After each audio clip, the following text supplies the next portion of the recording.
ప్రియమైన సహోదరి సహోదరులకు యేసుక్రీస్తు నామములో శుభములు. దేవుని యొక్క మహాకృప మీకు కలుగును గాక. ఈరోజు దేవుడు మనకిచ్చిన మాట హెబ్రీలకు రాసిన పత్రిక 2వ అధ్యాయము 16వ వచనం. ఎలయనగా ఆయన ఎంత మాత్రమును దేవదూతల స్వభావమును ధరించుకొనక అబ్రహాము సంతాన స్వభావమును ధరించుకొని ఉన్నాడు. ఈ మాటలు మనము హెబ్రీలకు రాసిన పత్రికలో చూస్తున్నాము. ఇక్కడ మనకు చూస్తే హెబ్రీ గ్రంథకర్త తెలియజేస్తున్నారు కదా, ఎలయనగా ఆయన అంటే యేసు ప్రభువు వారి గురించి ఇక్కడ తెలియజేస్తున్నారు అన్నమాట.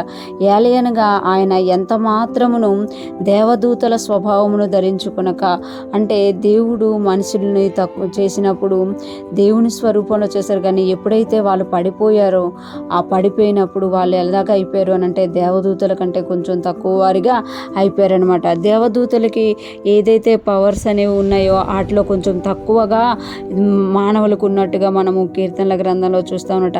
అందుకే ఇక్కడ చూస్తున్నాం కదా, ఏలయనగా ఆయన ఎంత మాత్రమును దేవదూతల స్వభావము ధరించుకొనక అబ్రహాము సంతాన స్వభావమును ధరించుకొని ఉన్నాడు.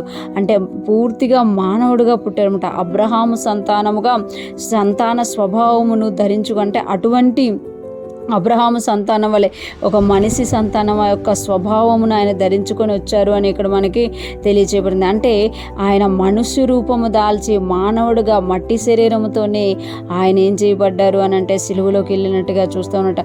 పైవచనంలో చూస్తాం కదా, మరణ భయము నుండి విడిపించడానికట, మరణ భయాన్ని లోబడిపోయిన వారికంట విడిపించడానికి ఆయన కూడా రక్త మాంసంలో పాలివాడయ్యాడన్న. అంటే దేవదూతలకి రక్తము మాంసము ఉండదన్నమాట. వాళ్ళు దేవుని స్వరూపంలో ఉంటూ దేవునికి మనకి పరిచారము చేయడానికి పరిచారకులుగా చేయబడిన వారు. కానీ రక్త మాంసములతో ఉన్నవారిని విడిపించడానికి యేసు ప్రభువు వారు కూడా ఏం చేశారు అని అంటే రక్త మాంసములో పాలువాడయ్యారట. అదే ఇక్కడ మనకి తెలియచేస్తున్నారు అనమాట.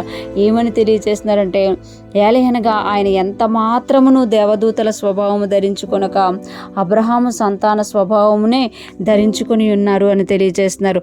అంటే అబ్రహాము ఎలాగైతే కొన్ని మానవుడుగా ఉండి దేవుని విశ్వసించాడో, నమ్మాడో, నిరీక్షణ కలిగి దేవుని వైపు చూశారో, అలాగే యేసు ప్రభువు వారు కూడా మానవ స్వభావము ధరించుకున్నప్పటికీ కూడా ఆయన ఏం చేశారు అని అంటే పాపము లేనివాడిగా ఉన్నారంట.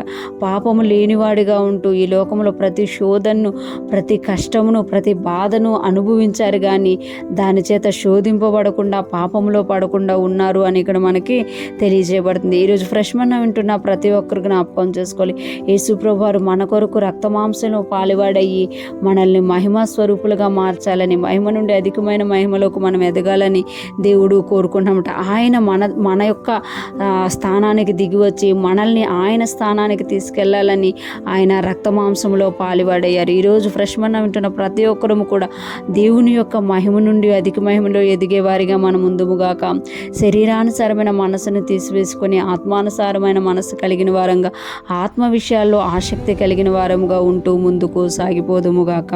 ఆమేన్.